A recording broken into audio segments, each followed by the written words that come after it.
الحمد لله وكفى وسلام على عباده الذين اصطفى خصوصا على سيد ولد آدم وخاتم الأنبياء وعلى آله المجتبى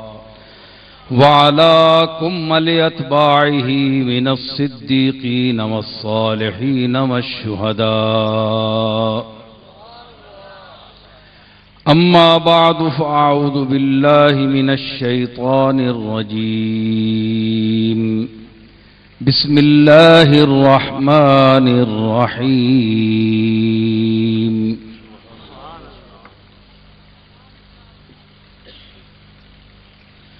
إنا نحن نزلنا الذكر وإنا له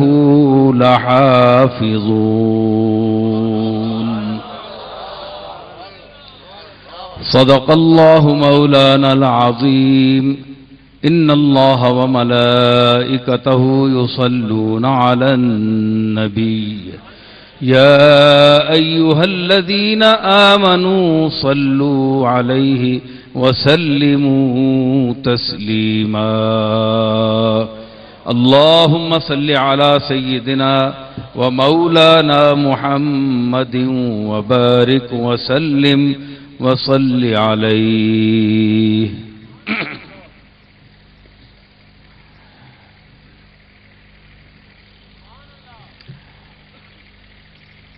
علماء گرامی قدر،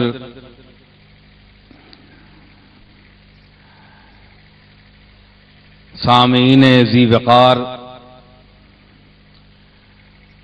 دور دراز سے تشریف لائے ہوئے وہ حضرات جو اس محفل میں ذوق شوق حاصل کرنے کے لیے اور اپنے قلوب میں محبت کی شمع روشن کرنے کے لیے تشریف لائے ہیں.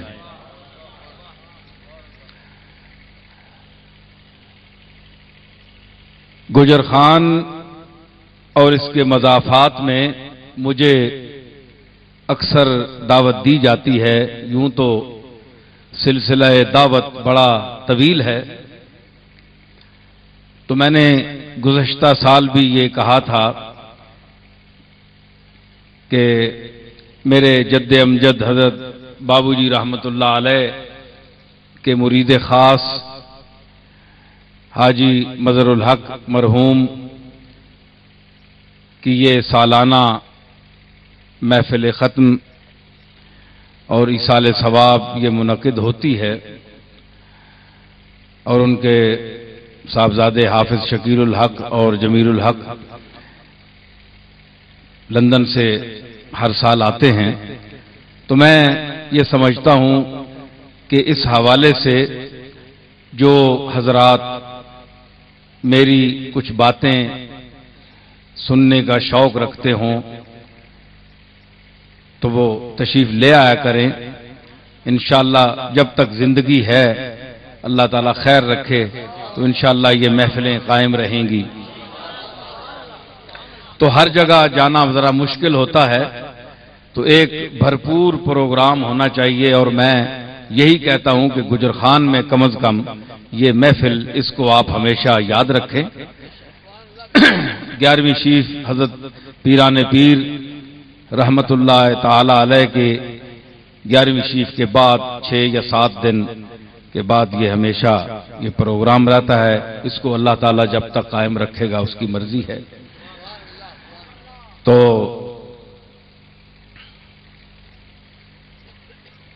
آپ بھی حیران ہوں گے کہ ہر جگہ، بلکہ ہاں ہمارے ہاں بھی گولڑا شریف میں بھی آراس کی محفلوں میں خطاب پہلے ہوتا ہے اور قوالی بعد ہوتی ہے. ہر جگہ یہی معمول ہوتا ہے. لیکن یہ عجیب دنیا ہے کہ الٹی ہی چال چلتے ہیں آوارگان عشق، الٹی ہی چال چلتے ہیں آوارگان عشق، آنکھوں کو بند کرتے ہیں دیدار کے لیے۔ تو اب میں یہ تو نہیں کہہ سکتا، ماشاءاللہ یہ پاک پتن شریف کے قوال تھے، اپنے انداز میں انہوں نے نعت شریف اور جناب امام عالی مقام کی بارگاہ میں اور حضرت پیران پیر کی بارگاہ میں میرا ہدیہ عقیدت پیش کیا، تو وہ ایک الگ رنگ تھا اور یہ ایک الگ دنیا ہے۔ اب سازوں کے بعد صرف آواز کیا کام کرے؟ دیکھنا ساز تو بچ چکے ہیں، تو ساز میں سر ہوتا ہے، اور سر جب گر کے ساتھ ہو، سر اور گر، تو لطف پھر پیدا ہوتا ہے۔ میں یہ سمجھتا ہوں کہ میرا یہ مجمع گجر خان اور اس کے مضافات سے اور دور دراز سے، گجرانوالا سے، کھاریاں سے، دھوریا سے، امتیاز شاہ صاحب اور بڑے بڑے احباب دور سے آئے ہیں۔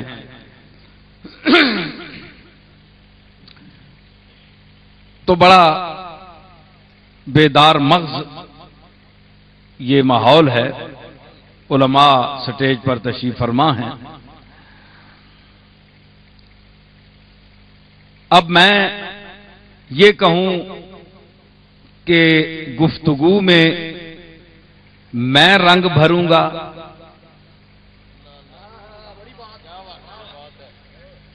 یا وہ رنگ بھرے گا جو خود بے رنگ ہے؟ گفتگو میں کائنات کے ہر چیز میں رنگ بھرنے والی ذات وہی ہے۔ مجھے آنے سے پہلے فون پر عبد الباقی کہہ رہا تھا کہ موسم ذرا خراب ہے، تو اللہ تعالیٰ فضل فرمائے، کچھ بادل کے آثار ہیں۔ میں نے کہا اس بات کو چھوڑ دو، یہ بارش برسانے والا بھی وہ ہے اور روکنے والا بھی وہی ہے۔ اگر اس کو دو چار لفظ بھی میرے منظور ہوئے کہ لوگ میری بات سنیں تو وہ کبھی نہیں برسائے گا، اور اگر دوران بیان برس پڑا تو اس کی رحمت سمجھو کہ میری باتیں اور آپ کی سماعتیں وہاں قبول ہو رہی ہیں اور اللہ تعالیٰ اپنی رحمت کا نزول فرما رہا ہے۔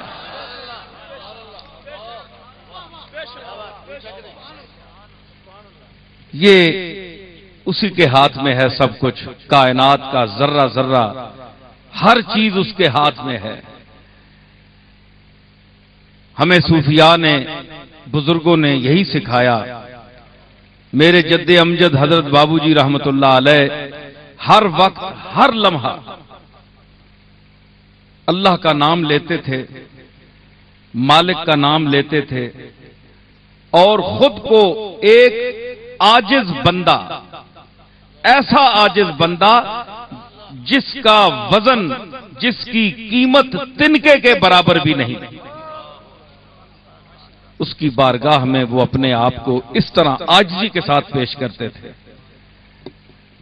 اور جب گفتگو ہوتی تھی، کوئی مسئلہ آ گیا، کوئی الجھن آ گئی، تو اس وقت جس محبت اور بھرپور انداز سے وہ اپنے مالک کا ذکر کرتے تھے، تو ہمیں تو سمجھ نہیں آتی تھی، بچپنا تھا اور عقل تھوڑی تھی، اور جن کی عقل اب بھی تھوڑی ہے وہ اس بات کو نہیں سمجھ سکے۔ بالغ ہونے کے باوجود بھی جن کی عقل اب تک غافل ہے، سوئی ہوئی ہے، وہ یہ نہیں سمجھ سکے کہ اس کائنات کا مالک کون ہے۔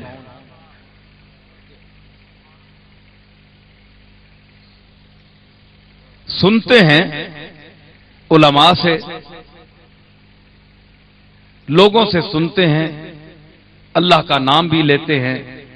لیکن جس طرح اللہ نے اپنے مقبول لوگوں کے دل میں اپنا گھر کیا ہے، وہ چہرہ ہمیں نظر نہیں آتا۔ نماز بھی لوگ پڑھتے ہیں، وظائف بھی پڑھتے ہیں، روزہ بھی رکھتے ہیں، حج بھی کرتے ہیں، سب کچھ کرتے ہیں، لیکن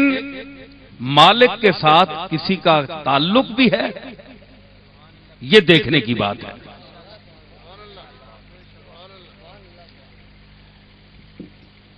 اصل یہی بات ہے، اور میں نے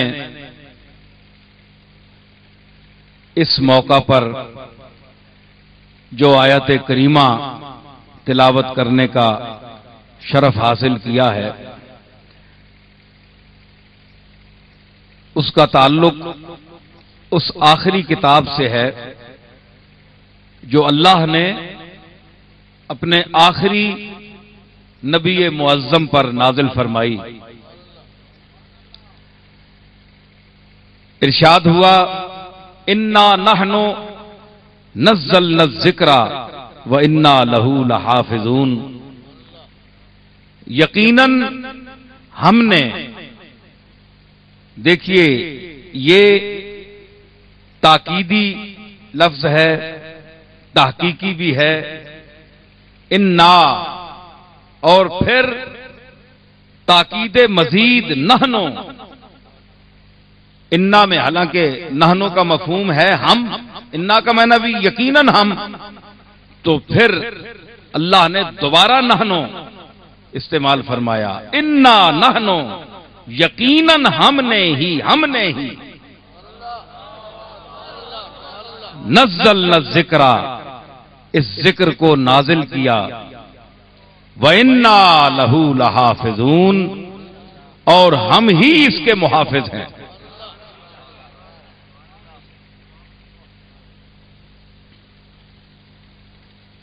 قرآن مجید کی عظمت، رفعت، فصاحت و بلاغت اس مختصر وقت میں بیان کرنا بہت ناممکن ہے، بلکہ ساری عالم انسانیت کی زندگی اگر صرف ہو جائے، قیامت تک، ازل سے ابد تک کا یہ فاصلہ ملے، وقت ملے، اور زبان بھی ہو، بیان بھی ہو، علم بھی ہو، سب کچھ ہو، پھر بھی قرآن مجید کی عظمت اور اس کے علوم پر کوئی شخص عبور رکھنے کا دعویٰ نہیں کر سکتا۔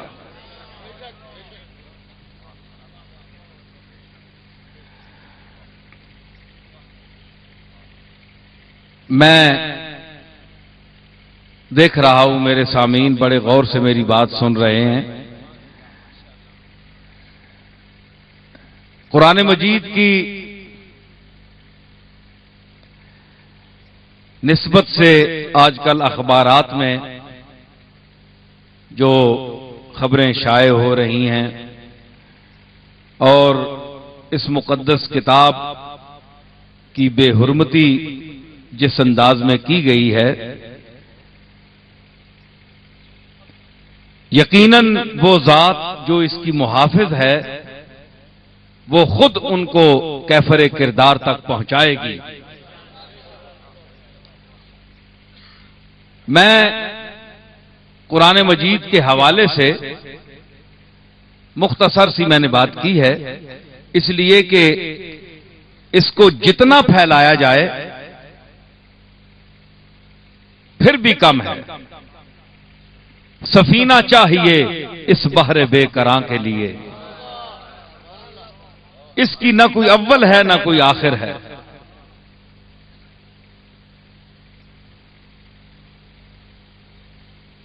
تو میں ان لوگوں کو ذرا متوجہ کرنا چاہتا ہوں کہ قرآن کی عظمت کو آپ نے اپنی عقل کے مطابق سمجھا، ہر شخص نے سمجھا.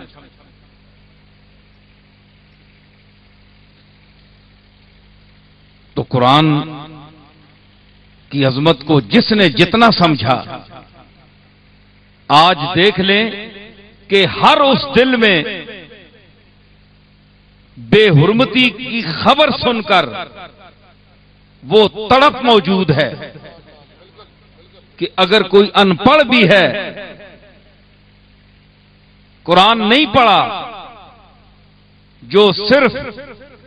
وضو کر کے اس کو چھوتا ہے، اس کو چومتا ہے، اس کی مقدس سطریں تلاوت نہیں کر سکتا تو دیکھ لیتا ہے، اس کی عزت کرتا ہے، اس کی تکریم کرتا ہے، اس کو اللہ کا کلام سمجھتا ہے، اس پر یقین رکھتا ہے، اس کا ایمان غیر متزلزل ہے، اس کے دل میں بھی آج غیرت کی شمع روشن ہے. مرنا تو ہے ایک دن، لیکن اگر زندگی قرآن مجید کی عظمت اور اس کے ناموس کے حوالے سے اگر ہماری زندگی قبول کر دی جائے، ہماری قربانی قبول کر لی جائے، تو اس سے بڑھ کر امت محمدیہ کے لیے اور کیا باعث فخر ہو سکتی ہے بات.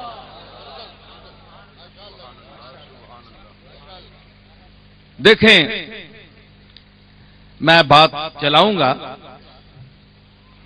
آپ ذوق سے سنیں تاکہ مجھے یہ پتہ چلے کہ میرے سامعین باذوق ہیں، کیونکہ قرآن سراپا ذوق ہے. حضور علیہ الصلوۃ والسلام کا ارشاد مبارک ہے کہ قرآن مجید درد اور دکھ کے لہجے میں اترا ہے. بڑی مضبوط حدیث ہے، درد کے ساتھ اللہ نے اس کو اتارا ہے، اس کو درد کے ساتھ پڑھو. میں نے ایک کتابچہ لکھا ہے قرآن مجید کی آداب تلاوت، اس میں میں نے حدیث کا ذکر کیا ہے پورا اس پر. تو درد کے ساتھ پڑھو، ایک ایک لفظ. پتہ ہے فصحائے عرب کتنے نکچڑے تھے، کسی کو خاطر میں نہیں لاتے تھے، فصاحت و بلاغت پر انہیں ناز تھا.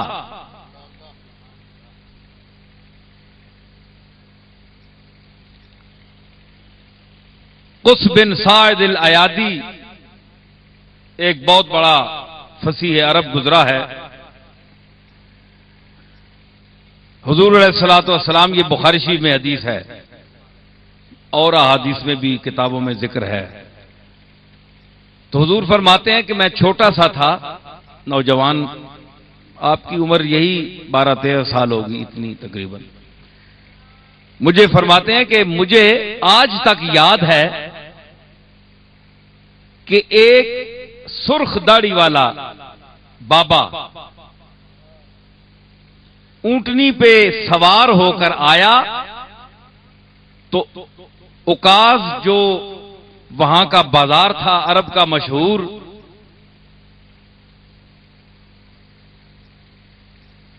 مکہ شریف سے مشہور شہر ہے، کیا نام ہے اس کا؟ طائف. طائف میں اوکاز بازار لگتا تھا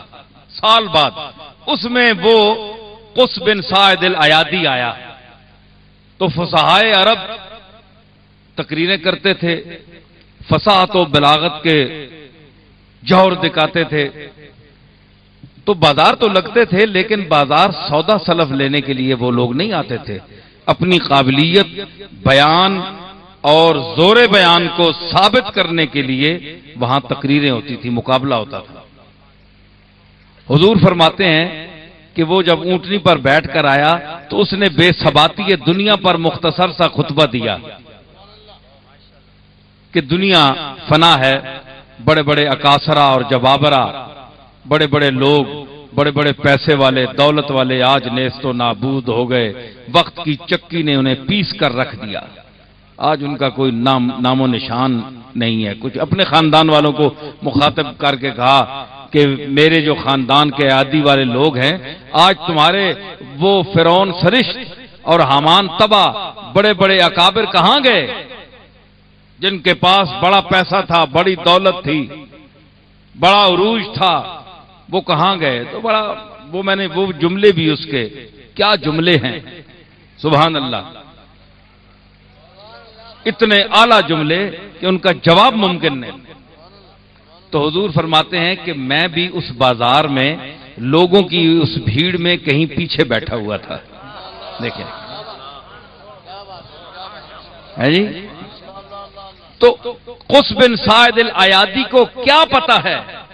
اس کو کیا پتا تھا کہ اس میری جو مخاطبین ہیں اس بھیڑ میں کون ہستی بیٹھی ہے جو افصح العرب والعجم ہے۔ حضور فرماتے ہیں کہ میں کم سن تھا، میں عام بھیڑ میں بیٹھ گیا، میں نے خطبہ سنا، تو جب مدینہ منورہ میں آپ کا عروج کا دور آیا اور اپنے مقررہ وقت پر جس طرح سورج طلوع ہوتا ہے اور شباب پر آیا آپ کا آفتاب نبوت، تو اس وقت اسی فصیح آدمی کے قص بن سعد الایادی کے خاندان کے لوگ حضور کے ہاتھ پر بیعت کرنے اور مسلمان ہونے کے لیے آئے۔ تو جب آپ نے ان کا نام سنا نا تو حضور کو اپنے بچپن کا دور یاد آ گیا۔ تو حضور نے فرمایا کہ مجھے آج تک یاد ہے کہ وہ بابا جب اونٹنی پر بیٹھ کر آیا اور اس نے خطبہ دیا تھا تو آج تک مجھے اس کے لفظ نہیں بھولے۔ تو آپ نے فرمایا کہ اللہ اس پر رحمت کرے، حضور نے فرمایا کہ اللہ قص بن سعد الایادی پر رحمت کرے، حالانکہ رحمت کا مستحق وہ ہوتا ہے جو مشرک نہ ہو۔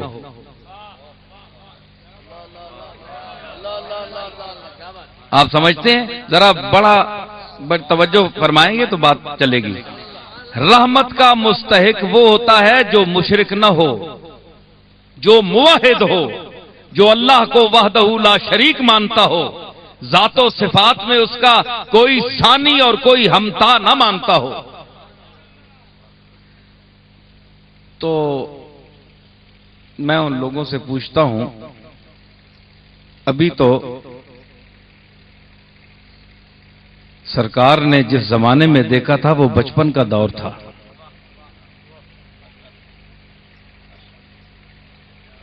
بچپن کا دور تھا،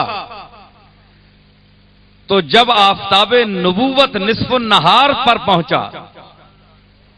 اس کے لوگ آئے خاندان کے، تو حضور نے ذکر فرمایا اور رحمت بھیجی۔ بھائی رحمت اگر علم کے بغیر بھیجی، سوچنے کی بات ہے، اگر رحمت قص بن سعد الایادی پر علم کے بغیر بھیجی تو ایک نبی محمل کام کیسے کر سکتا ہے جس کا اسے خود بھی پتہ نہیں؟ اللہ کے ہاں وہ پکڑا ہوا ہے اور نبی صلی اللہ تعالی وسلم اس پر رحمت بھیج رہے ہیں۔ میں آپ سب حضرات کو متوجہ کرتا ہوں، میں کوئی ایسی عقیدت کی بات نہیں کروں گا کہ جس میں آپ کہیں کہ آپ محض اپنے کملی والے کی تعریف کر رہے ہیں، آپ کے پاس دلیل کوئی نہیں ہے۔ میں دلیل پیش کر رہا ہوں، حدیث پیش کر رہا ہوں، اور میں آپ کو دعوت فکر دے رہا ہوں کہ اگر سرکار کو پتہ نہیں ہے، نہیں تھا کہ قص بن سعد الایادی کا اس وقت قبر میں کیا حال ہے، وہ معذب ہے یا مغفور ہے،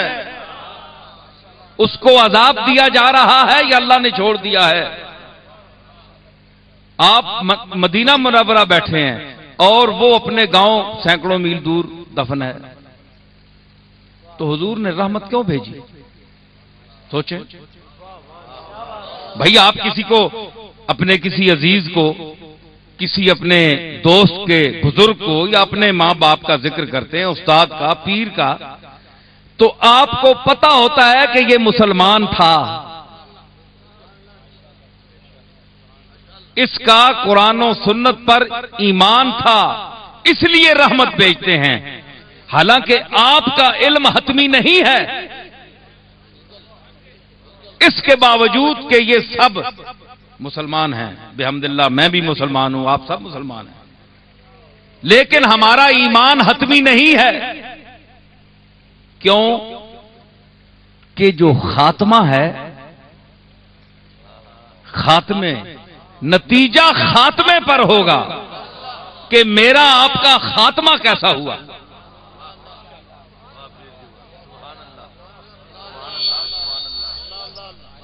سمجھ رہے ہیں بات؟ کہ میرا اور آپ کا، سپیکر ٹھیک کریں جی، آواز صحیح کریں، کہ میرا اور آپ کا خاتمہ کیسے ہوا۔ میں ایک بات کہتا چلوں، آواز ٹھیک نہیں ہے، بند ہو گئی، کہ میرا اور آپ کا خاتمہ کیسے ہوا۔ میں آؤں گا، آپ کہیں گے میں نے قرآن مجید، یہ کوئی ضروری نہیں ہوتا کہ تبرکاً بھی قرآن مجید پڑھا جاتا ہے، کہ آپ نے ایک آیت پڑھ دی اسی پہ بولتے چلے جائیں، کوئی یہ ضروری نہیں ہوتا۔ بہت سے مضامین ہوتے ہیں قرآن میں مجید میں بھی، تو لاکھوں مضمون ہے نا، دیکھیں نا، یہ ورائٹی مضمون کی قرآن مجید میں بھی تو ہے۔ اب اللہ سے آپ کہیں جناب کہ ایک ہی مضمون بیان کرتے آپ، لاکھوں مضامین ہیں، جو ضرورت ہے وقت کی، جو قیامت تک انسان کو ضرورت پڑ سکتی ہے، قرآن مجید میں وہ باتیں مذکور ہوئیں، اور اس دور کو جو ضرورت ہیں وہ میں چیزیں پیش کرنا چاہتا ہوں، وہ ساتھ ساتھ چلتی آئیں گی اور پیش ہوتی جائیں گی، تو وقت کی ضرورت کے مطابق بولنا چاہیے۔ تو لوگ کہتے ہیں کہ جناب ان کو پتہ نہیں ہے، بھائی پتہ نہیں ہے تو رحمت کیوں بھیجی؟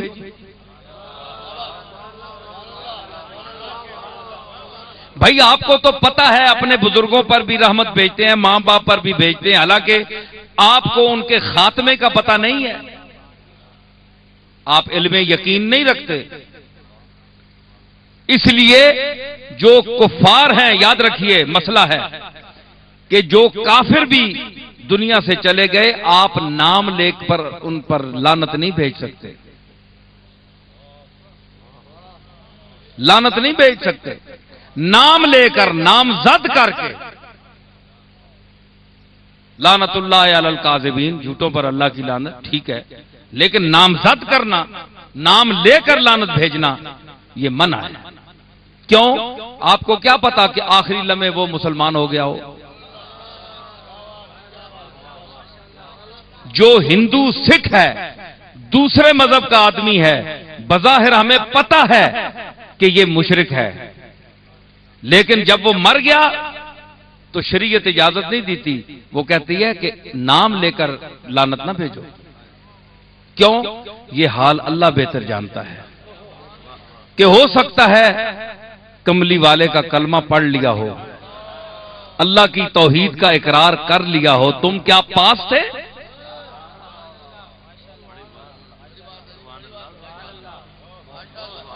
ٹھیک ہے نا؟ تو دیکھیں، شریعت کے اس قانون نے، اس بات نے غیر مسلموں کے دل میں اللہ اور رسول کی کتنی عظمت بڑھا دی کہ جن کو ہم اور آپ کم علمی کی وجہ سے دور پھینکتے ہیں، مشرک سمجھتے ہیں، نجس سمجھتے ہیں، ان کو اللہ اور رحمت رسول نے، اس کی وسعت نے اپنے دائرے میں لے لیا، فرمایا کہ نہیں، ان کو گالی نہیں دے سکتے، لعنت نہیں بھیج سکتے، تم نام لے کر نہیں۔ ہاں، وہ لوگ جن کے جن کے خاتمے کا علم ہے، انجام کا پتہ ہے، اس پر صرف اللہ لعنت بھیج سکتا ہے نام لے کر، یا کفر کی تصدیق کر سکتا ہے اللہ کر سکتا ہے، یا جناب محمد الرسول اللہ صلی اللہ تعالی علیہ وسلم تصدیق فرما سکتے ہیں، کیونکہ آپ کا براہ راست اللہ سے تعلق ہے۔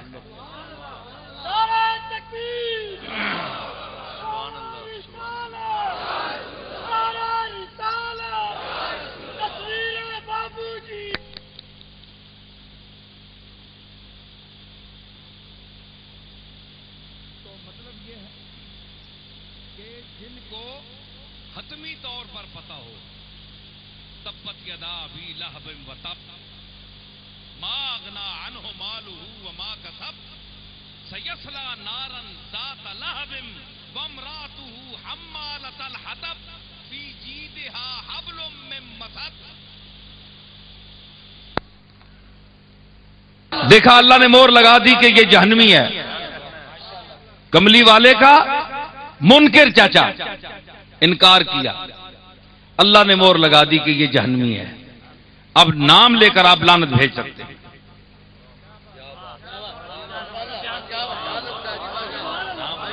نام لے کر لعنت بھیج سکتے ہیں، کیونکہ اللہ نے اسے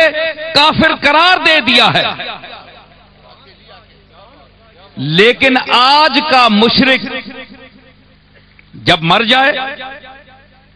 آپ نام لے کر لعنت نہیں بھیج سکتے، کیونکہ آپ کے پاس علم نہیں ہے۔ خدا جانے آخری وقت دروازہ کھل گیا ہو،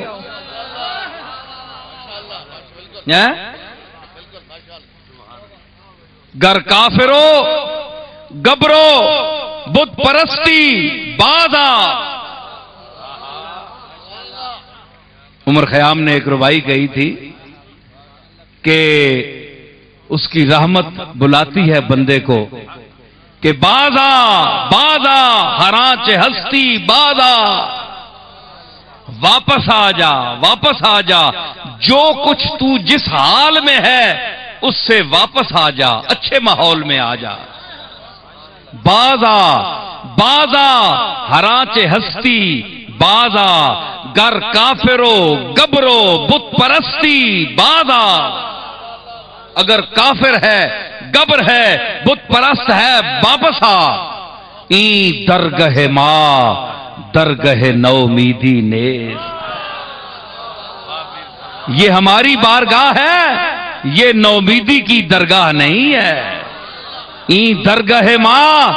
درگہ نومیدی نیز، مصرع سنیے چوتھا، 100 بار اگر توبہ شکستی بادا۔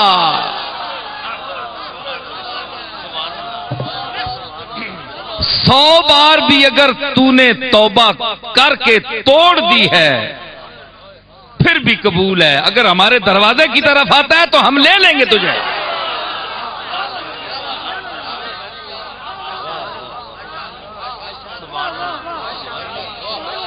یہ نومیدی کا دروازہ نہیں ہے۔ ہم نے کہا ہے کہ ہم رب العالمین ہیں۔ کیا عالمین میں وہ لوگ نہیں ہیں جو مجھے نہیں مانتے؟ جو مجھے نہیں مانتے، میرے اور میرے رسول کا اقرار نہیں کرتے، قرآن پر ایمان نہیں رکھتے، ان کو رزق نہیں دیتا میں؟ کبھی میں نے دروازہ رزق ان پر بند کیا ہے؟ نہیں کیا۔ اس لیے میں رب العالمین ہوں۔ میں نے کہا ہے الحمد للہ رب العالمین، تمام حمد الف لام استغراق کا ہے، کائنات کی تمام حمدیں تعریفیں جو شخص جہاں کرے گا، جس رنگ میں کرے گا، جس وقت کرے گا، جس وطن میں کرے گا، جس زمین پر کرے گا، جس لمحے میں کرے گا، جس انداز میں کرے گا، جس آواز میں کرے گا،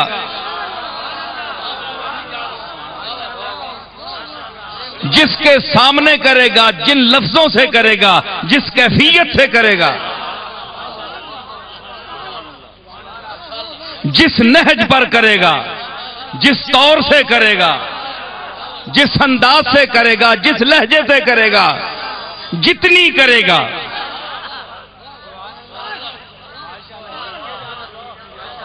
وہ سب میری تعریفیں ہوں گی، وہ سب میری تعریفیں ہوں گی، کیونکہ میں کائنات کا، پوری کائنات کا رب ہوں، پالنے والا ہوں۔ رب کے دو معنی ہیں، مالک اور پالنے والا۔ مالک بھی ہوں اور پالتا ہوں، دے رہا ہوں۔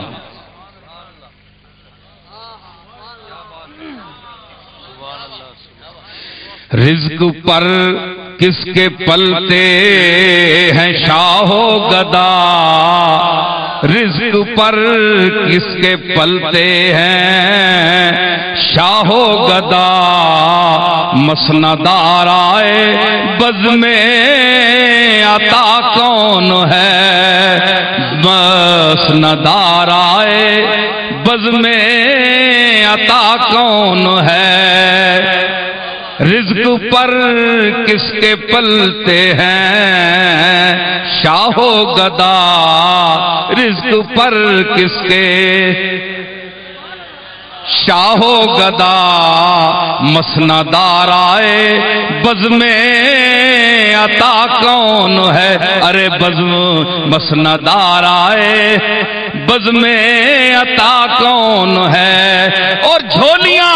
سب کی بھرتی جاتی ہیں، ارے دینے والا نظر نہیں آتا۔ مسند آرائے بز میں عطا کون ہے، مسند آرائے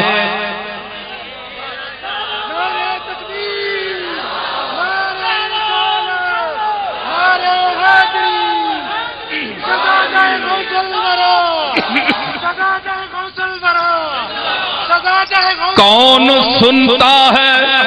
فریاد مظلوم کی، کس کے ہاتھوں میں کنجی ہے مقسوم کی، کون سنتا ہے فریاد مظلوم کی، کس کے ہاتھوں میں کنجی ہے مقسوم کی، رزق پر کس کے پلتے ہیں شاہ و گدا، رزق پر کس کے پلتے ہیں شاہ و گدا، مسند آرائے بز میں عطا کون ہے، ارے مسند آرائے آپ کو رزق کون دے رہا ہے، عوام کو رزق کون دے رہا ہے، شاہ وقت کو رزق کون دے رہا ہے،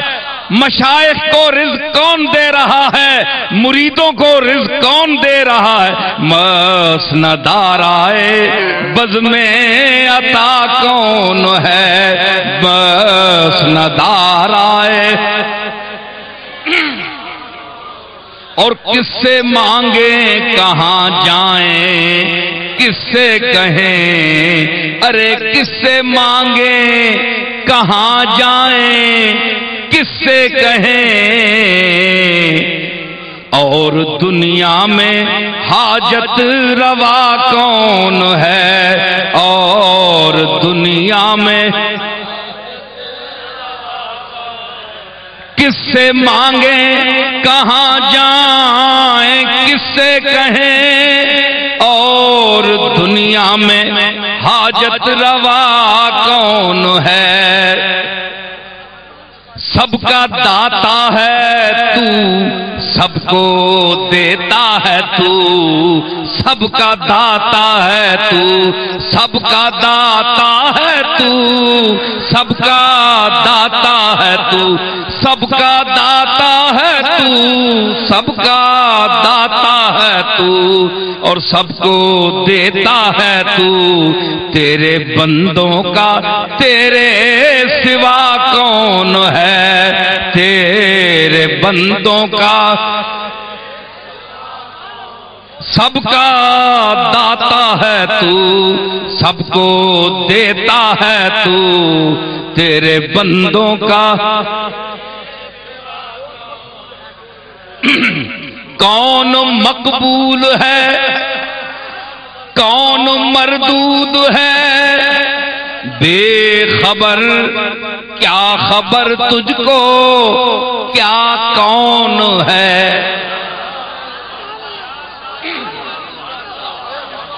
کون مقبول ہے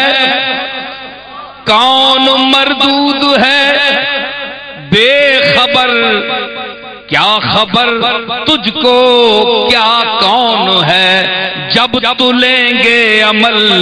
سب کے میزان پر، جب تلیں گے عمل سب کے میزان پر، تب کھلے گا کہ کھوٹا کھرا کون ہے، تب کھلے گا کہ کھوٹا کھرا کون ہے۔ مجھے یاد آگے اپنی میں نے حمد کہی تھی اللہ کی بارگاہ میں کہ اہل فکر و نظر جانتے ہیں تجھے، اہل فکر و نظر جانتے ہیں تجھے، ارے کچھ نہ ہونے پہ بھی مانتے ہیں تجھے، اے اہل فکر و نظر جانتے ہیں تجھے، کچھ نہ ہونے پہ بھی مانتے ہیں تجھے، اے نصیر اس کو تو فضل باری سمجھ، اے نصیر اس کو تو فضل باری سمجھ، ورنہ تیری طرف دیکھتا کون ہے، اے نصیر اس کو تو فضل باری سمجھ، ورنہ تیری طرف دیکھتا کون۔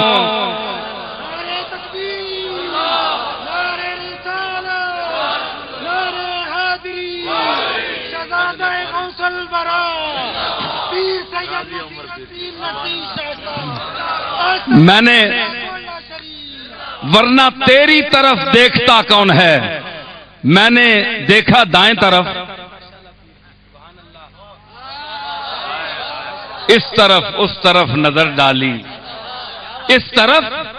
اس طرف نظر ڈالی، عمر یوں ہم نے ختم کر ڈالی، اس طرف اس طرف نظر ڈالی، اسی طرح عمر ختم ہوتی ہے نا، صبح انسان اٹھتا ہے شام تک ادھر ادھر دیکھتا رہتا ہے، عمر یوں ہم نے ختم کر ڈالی، پتے پتے میں اس کو دیکھ لیا، شعر یاد آ گیا، پتے پتے میں اس کو دیکھ لیا، ڈالی ڈالی پہ یوں نظر ڈالی،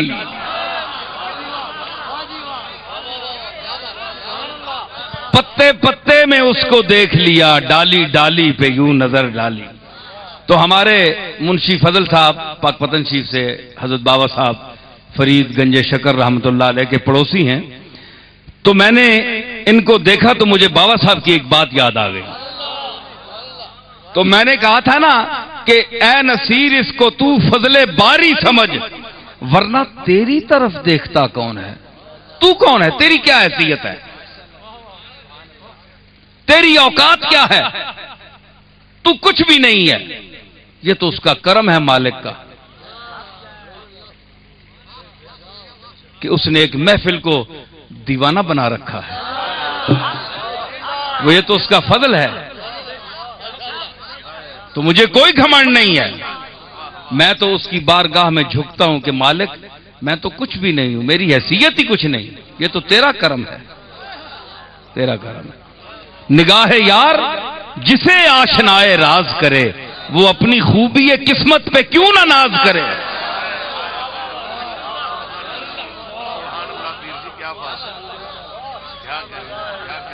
ورنہ تیری طرف دیکھتا کون ہے۔ اس پر حضرت بابا فرید کی ایک بات مجھے یاد آ گئی، بابا صاحب بڑے تنگ ہو گئے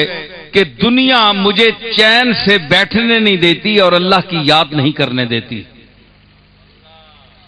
حضرت نظام الدین اولیاء آپ کے خلیفے تھے، مرید تھے، صابر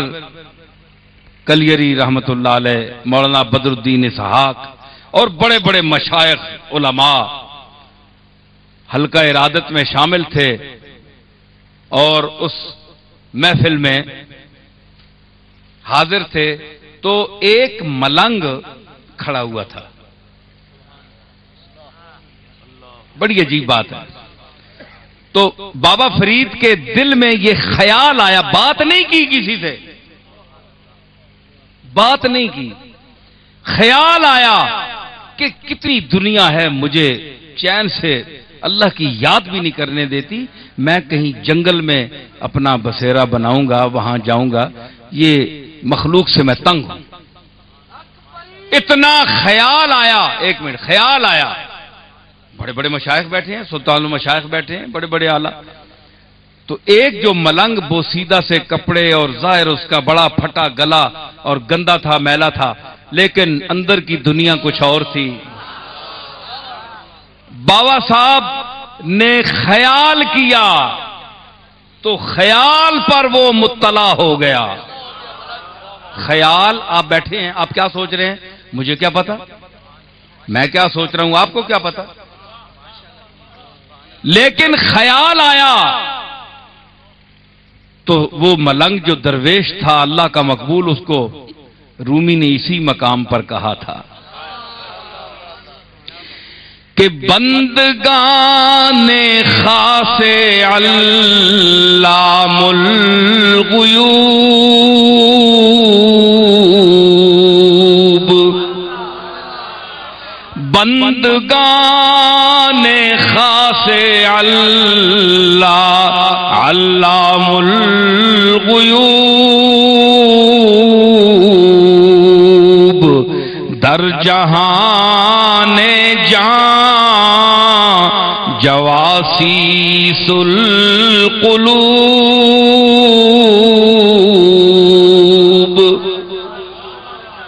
علام الغیوب کے غیب کو بہت جاننے والے کے جو خاص بندے ہوتے ہیں، غیب کے جاننے والے یعنی اللہ تعالی کے جو خاص بندے ہوتے ہیں، وہ جان کی دنیا میں، جان نظر نہیں آتی نا، جسم تو نظر آتا ہے، جان نظر نہیں آتی، وہ جان کے اندر چلے جاتے ہیں، در جہان جان، معنویت کے دنیا میں ہر چیز کا ایک ظاہر ہوتا ہے، ایک باطن ہوتا ہے جی، تو وہ جسم تو ٹھوس چیز ہے، وہ جان کی لطیف دنیا میں اتر جاتے ہیں اور دل کی جاسوسی کرتے ہیں کہ یہ سوچ کیا رہا ہے۔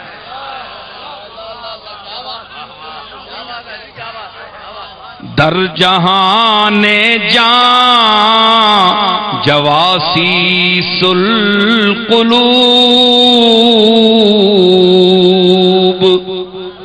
عارفین نے کہا ہے، بڑے بڑے لوگوں نے کہا ہے کہ عالم کی محفل میں بیٹھو، کوئی چوٹی کا عالم بیٹھا ہو تو اپنی زبان پر قابو رکھو، منہ سے غلط لفظ نکلا اور اس نے پکڑا، اس لیے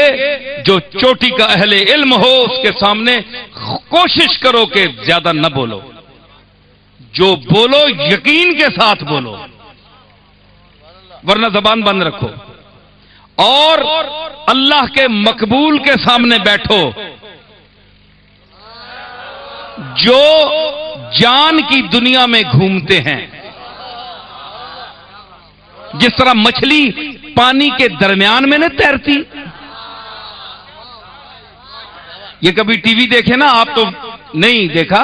تو ٹی وی میں کبھی دیکھیں، یہ جب سمندر کا وہ سفر بتاتے ہیں نا مچھلیوں کا، تو ہم پانی سے گھبراتے ہیں، لیکن مچھلی وہ اوپر تو آتی نہیں، وہ در جہان جان جو اندر کی دنیا ہے، اندر کی دنیا ہے، اس میں جواسیس القلوب، کبھی ادھر گئی کبھی ادھر گئی، کبھی ادھر نکل گئی کبھی ادھر نکل گئی، دل سے نکل گیا کہ جگر سے نکل گیا، تیرے نگاہ یار کدھر سے نکل گیا۔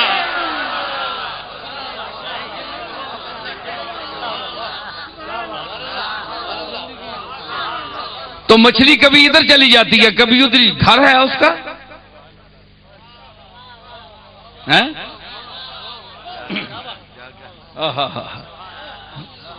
بڑا بڑا کھلا رہا ہے مینڈا بھی، میں اب جو بول رہا ہوں باتیں کبھی کہاں سے صوفی سر اٹھاتا ہے کہ میرا شعر ہے۔ مفتی صاحب میں کیا کروں گا؟ مرزا بے دل نے آواز دی کہ سمندر کی بات کی ہے تو اب میرا شعر بھی پڑھو۔